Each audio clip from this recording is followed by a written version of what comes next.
O craque do Flamengo, De Arrascaeta, deu uma entrevista à Flá TV, a TV oficial do Flamengo no YouTube, e falou algumas coisas interessantes depois de secar a vitória sobre a equipe do Grêmio, mais uma, né, do Flamengo. São 15 jogos, 11 vitórias do Flamengo, 3 empates, só uma derrota. Uma série realmente impressionante sobre um rival que o Flamengo tinha mais derrotas do que vitórias. Agora o Flamengo tem uma vitória a mais no confronto. E o Arrascaeta faz parte dessa virada do Flamengo em cima do Grêmio, do seu histórico confronto com esse rival, também histórico.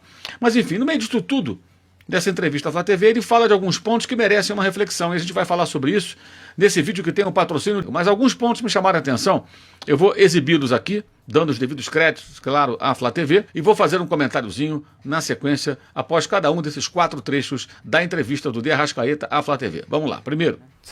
Tem que ser 19 finais para nós. A gente tem que olhar para isso desse jeito, olhar cada jogo como uma final, esquecer de pensar em que vamos ser campeões e focar em que esse jogo tem que ser uma final que a gente tem que ganhar, encostar no rival que está lá em cima e quando estivermos mais perto a gente acreditar ainda mais, porque temos um elenco muito qualificado, mas temos que corresponder ainda mais melhor.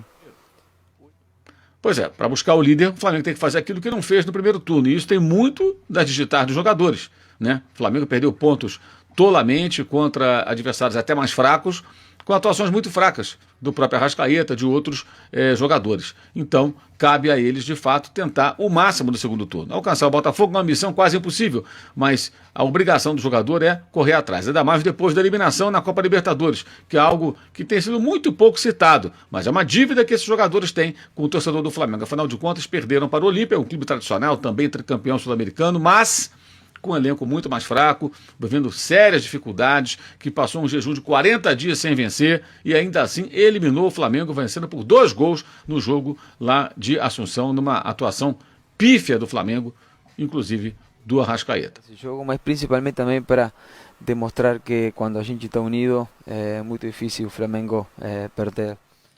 Pois é, quando estão unidos. Reparou que ele fala? Quando estamos unidos. A pergunta que fica é, por que não estão sempre unidos? O que falta? Na própria entrevista, o Arrascaeta fala de um churrasco que ele fez depois do jogo contra o Grêmio, na sua casa. O Gabigol foi lá, levou o bolo, ele faz uma brincadeira, ele tem uma confeitaria, aí estava lá o bolo da confeitaria do Arrasca, e ele levou o bolo. Então, se o ambiente é bom e tudo, por que não estão sempre unidos? Essa é a pergunta que faz o torcedor. Por que não estão sempre unidos? Vai entender. Mais uma. E a gente sabe, como eu falei nessa última entrevista, quando a gente ganha, o Flamengo se fala, quando a gente perde, se fala de Flamengo. Então, tudo gira em torno de nós. Só se fala do Flamengo porque o Flamengo, de fato, é o clube de maior torcida do Brasil, ele é muito midiático, quem não é Flamengo, em geral, torce contra o Flamengo. Então, venceu, fala-se do Flamengo. Perdeu, fala-se mais ainda, porque o rubro-negro fica irritado com a derrota e os outros acabam aproveitando para tirar um sarro, tirar uma onda. É normal, é assim que funciona, né? Então, essa coisa de só se falar do Flamengo, na verdade, é ruim, mas tem um lado muito bom. Por ser um clube tão midiático, que os jogadores do Flamengo atuam num clube que fatura tanto, que paga tão bem e que gera tanta fama para esses jogadores, né? Então, eles ganham muito mais do que perdem com essa característica bem específica do clube rubro-negro. E agora, mais um trecho que é o mais importante desses que separei na entrevista do Arrascaeta à Flá TV. Confira. E tem muita gente que, do lado de fora, que quer conturbar o ambiente, a vezes uma mentira repetida muitas vezes se torna uma verdade. Então, peço para a nação confiar nesse elenco, nesse time, e com certeza a gente vai corresponder dentro do campo. Ele fala em tumultuar o ambiente. Peraí, como assim tumultuar o ambiente? Teve 2 casos, 2 episódios de soco na cara. Um no vestiário em Belo Horizonte, o outro durante um treino. Então, peraí.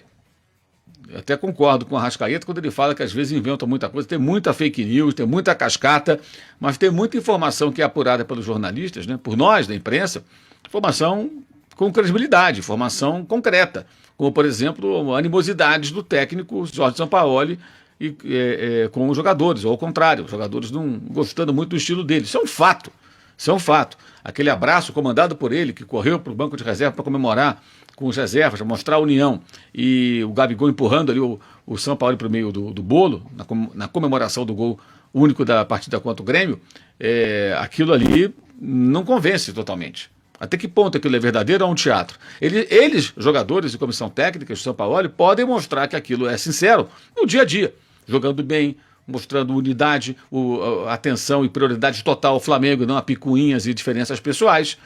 E cabe a eles. Eles podem desfazer isso no momento que não for mais verdade que existem esses problemas. Agora, falar em tumultuar o ambiente, Arrasca, com todo respeito. Você joga pra caramba, é ídolo da torcida do Flamengo, eu tenho profunda admiração pelo seu futebol, mas aí não dá, né? Tumultuar o ambiente. Quem tumultuou o ambiente é o próprio Flamengo, né? 2 episódios de soco na cara, sem punição nenhuma para o segundo episódio, para os personagens do segundo episódio, tanto Varela, que teria provocado a briga, como o Gerson, né, que esmurrou o companheiro de time. Não adianta depois postar na rede social, estamos aqui de bem e tal, não.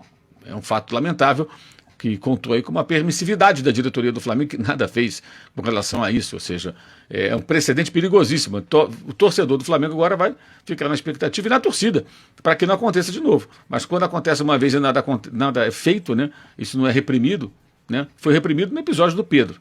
Desligamento do Pablo Fernandes, preparador físico, punição ao Pedro pela rebeldia de não querer fazer o aquecimento e por não ter comparecido ao treino no dia subsequente a todo esse imbróglio, como deveria ter ido, sem dar satisfação, correto. Agora o Pedro foi punido, os outros não foram.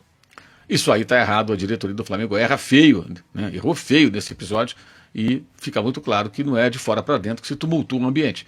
O ambiente do Flamengo ele é tumultuado e isso vai de dentro para fora. Cabe a todos envolvidos nesse ambiente acabar com todas as diferenças e problemas e picuinhas e vaidades, pensar no clube para que isso não seja mais verdade. Quando não for mais verdade, não vai ser noticiado. E se for noticiado, aí vai ser fake news. E se for fake news, a gente vai, evidentemente, combater isso, porque a obrigação do jornalista é trabalhar com os fatos e não com a mentira, como fazem vários por aí, que são jornalistas e que não são jornalistas também. É isso.